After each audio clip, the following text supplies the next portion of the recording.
जी, आपने थोड़ी देर पहले कार्ति चिदम्बरम की बात की, तो कांग्रेस में रहेंगे और सच कैसे कहेंगे? कांग्रेस को संघ से एलर्जी है, कांग्रेस को कारवां में विश्वास ही नहीं। कांग्रेस के कंधे पर जो बैठे हैं वो कांग्रेस से ही निकल के कांग्रेस के कंधे पर बैठे हैं। कांग्रेस को घर के आग लग गई, घर के चिराग से। कांग्रेस से अलग होकर के जो अमर बेले बनी वही कांग्रेस के उनसे खेल रही है। क्षेत्रीय दल चाहते हैं कि कांग्रेस की क्षय हो ताकि उनकी जय हो। कांग्रेस के क्षय में उनकी जय है। तृणमूल कांग्रेस का तृणमूल कांग्रेस ने कार्ति चिदम्बरम कुछ कहे, बेटा कह दे कुछ, तो थोड़ा सा तो भाई लगता ही है ना, कैसे कह देंगे? देखिए, कांग्रेस की स्थिति ऐसी हो गई है कि उस कांग्रेस राजनीति की रेस से लगभग बाहर होने की स्थिति में, और जो सहयोगी दलों पर इस तरह से अवलंबित है और जो कांग्रेस के कंधे पर चढ़ रहे हैं वो कांग्रेस को मिटाना चाहते हैं। कांग्रेस के जय में क्षय में उनकी जय है लगातार। जी, अनवर जी नमस्कार। प्रतीक जी, आपको नया साल मुबारक हो। मैं आ नहीं पाया जी, बहुत अच्छी बात कही। अरे हमारे लोगों को देखने के लिए तो आप बड़े घबराए बैठे कि हो क्या रहा है इंडिया गठबंधन के अंदर, हो क्या रहा है। अरे आपके पास तो 48 है, आपके पास 38 से 40 लेके आप बैठे हैं, आप क्यों घबराए बैठे हैं? अरे मोदी जी हैं तो मुमकिन है ना, आप ही कहते हैं ना, तो भी लड़िए, घबराहट किस चीज की है? अरे हम तो कह रहे हैं समझौता हो चुका है, हम जा रहे हैं, मुद्दों पर जाएंगे। आपसे पूछना चाहते हैं 2013 के अंदर नरेंद्र मोदी जी ने क्या कहा?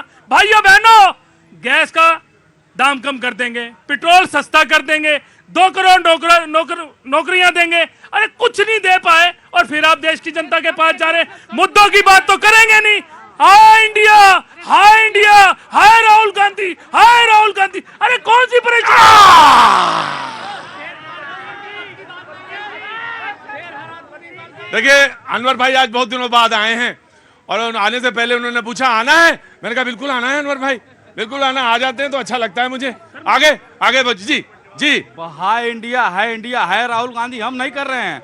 आपके इंडी गठबंधन के जितने दल हैं ये कह रहे हैं। ममता बनर्जी जी बंगाल में कह रही है रीना चलबो, ममता बनर्जी वहाँ, अखिलेश जी यहाँ। आप अपनी बात करिए। ये तो ये इन्होंने कहा कि जगह बताओ। रंजन चौधरी, बिल्कुल नहीं नाम बता दिया।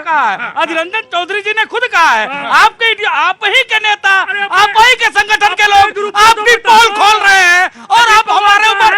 भारतीय जनता पार्टी, एक बात सुन लीजिए, भारतीय जनता पार्टी से ये घबराए हुए दल है जो एक दूसरे को गाली देते थे, आज एक हो चुके हैं। यही चीज है। प्रतीक जी जवाब है। देखिए कितनी बड़ी बात। अभी कल ये कह रहे थे ड्राइवरों की बात पर, देखिए कितना जल्दी कानून लेकर। अच्छा बिल्कुल भाई जाओ। अभी अब मैं आपको और बताऊं, आप ही का चैनल 10 साल हो गए, मैं भी आता हूं, ये भी आते हैं। पहले कितना कांग्रेस के प्रतीक बनते थे, आज बीजेपी के पर। अरे भाई जो कानून बनाया ड्राइवरिंग पे, कितनी जल्दी वापस ले लिया बीजेपी ने।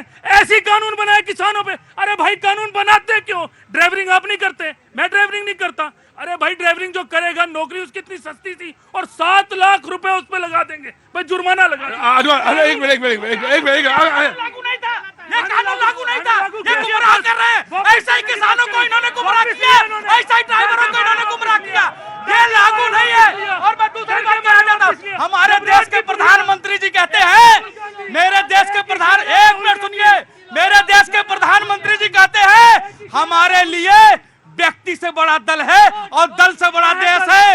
ये नवल उपाध्याय एक मजदूर आदमी, ये व्यक्ति का विरोध करता है, दल का विरोध नहीं करता है। अनवर जी, वो सुप्रीम कोर्ट ने भी कहा मोटर व्हीकल एक्ट में एक्सीडेंट होते हैं, जितने लोग मरते हैं दुनिया में वो सबसे ज्यादा भारत में एक्सीडेंट से मरते हैं, और वो भी वो जो फुटपाथ पर चलते हैं वो लोग मर जाते हैं। उसके लिए उन्होंने कहा कि कड़ा कानून बनना चाहिए। वो उसकी एक प्रक्रिया थी, लेकिन बातचीत के सिलसिले को जोड़ना चाहते हैं। बीजेपी की तरफ से एक रिस्पॉन्ड करना, आज विपक्ष सारे लोग हैं इसलिए बीजेपी के एक ही हैं जी। नजर का तीर जिगर में रहे तो अच्छा, घर की बात घर में रहे तो अच्छा।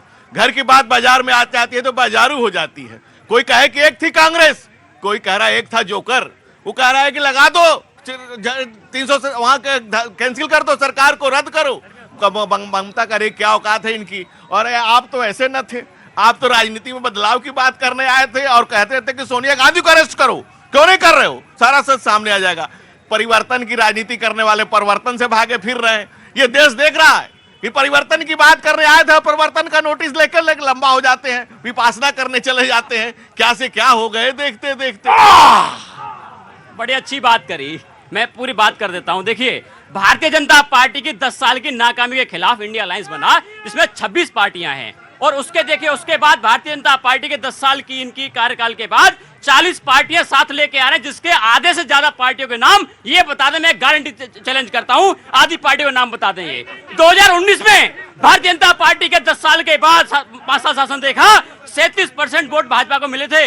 63% लोग तब भी भारतीय जनता पार्टी के खिलाफ थे और 63% लोगों की पार्टियों ने इंडिया अलायंस बनाया। लेकिन भारतीय जनता पार्टी आज ये तय नहीं कर पा रही है कि 40 पार्टियों में कितनी सीट किसको देंगे। इंडिया अलायंस की सीट आपको पता होगा, कई सारी बैठकें हो गई हैं, हम तय कर चुके हैं। 26 पार्टियां हैं, हमको पता है हमारे देश सबसे ऊपर है, देश का संविधान सबसे ऊपर है, देश की लड़ाई हमको पता है, हमारे मुद्दे हमको पता है, इनकी नाकामी, इनकी बेरोजगारी, किसानों की आय, युवाओं की नौकरियां, महंगे गैस सिलेंडर, सारे हमको मुद्दे पता है। लेकिन इनके पास कोई मुद्दे नहीं।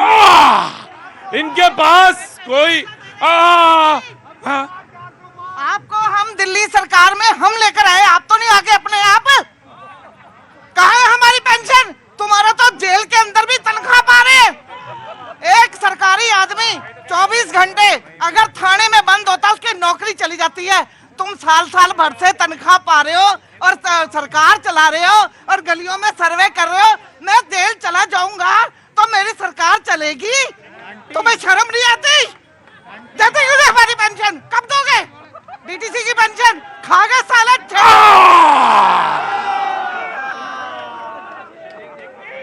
जो बहुत जल जाओगे, इस वक्त जल जाओगे तुम बहुत बुरी तरह से। ये आग बहुत गर्म है, कृपया दूर रहिए, जल जाएंगे।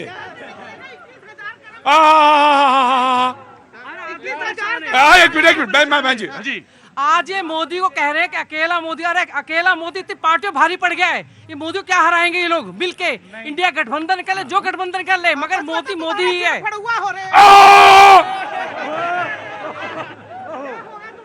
मुझसे अक्सर, एक मिनट खड़े रहो और पैर अपने उधर कर लो, चुपचाप, पिन ड्रॉप साइलेंस। बहन जी, मुझसे अक्सर लोग बोलते हैं कि आप तो शो लाइव करते हैं ना। मैं कहा हाँ, शो लाइव करते हैं। बोले दिल्ली में आपको डर नहीं लगता लाइव शो करने में? मैंने कहा काहे का डर? बोले शाम को बड़ी खतरनाक हो जाती है दिल्ली। वो अंग्रेजी में कहते हैं ना कि सफिक्स और प्रीफिक्स, यानी कोई बात शुरुआत करने से पहले 2 गालियां और उसके बाद 2 गाली। मैंने कहा नहीं, दिल्ली ऐसा नहीं है भाई, बहुत सभ्य लोग हैं, सारे लोग पढ़े लिखे लोग रहते हैं। बोले नहीं, मैं अक्सर एक बात कहता हूं, गाली तभी निकलती है, उनके बगल से निकल गई, वो मेरे लाइव ब्रॉडकास्ट में चली गई। गाली तभी निकलती है जब अभिव्यक्ति के सारे साधन सूख जाते हैं। बहन जी, खड़ा हूं मैं खड़ा हूं, 6 फीट का आदमी हूं, खड़ा हूं। जब अभिव्यक्ति के सारे साधन, ये थोड़ा कठिन हो गया शब्द तो मैं सरल कर देता हूं, जब कहने के लिए कुछ नहीं बचता, जब सूख जाता है आंसू तक, जब हर चीज हर कहीं से चिराग बुझ जाता है, तब जो निकलता है उसे हम सारे लोग गाली कहते हैं। मैं डिफेंड नहीं कर रहा गाली को, ना ये निकल के चली गई गाली इसलिए कह रहा हूं। लेकिन अक्सर मुझे 20 साल हुए लाइव शोज करते हुए, और अक्सर दिल्ली में हो जाता है। भाई साहब आए, थोड़ा सा अच्छे मूड में थे, 2 पहले लगा गए, 2 पीछे लगा गए।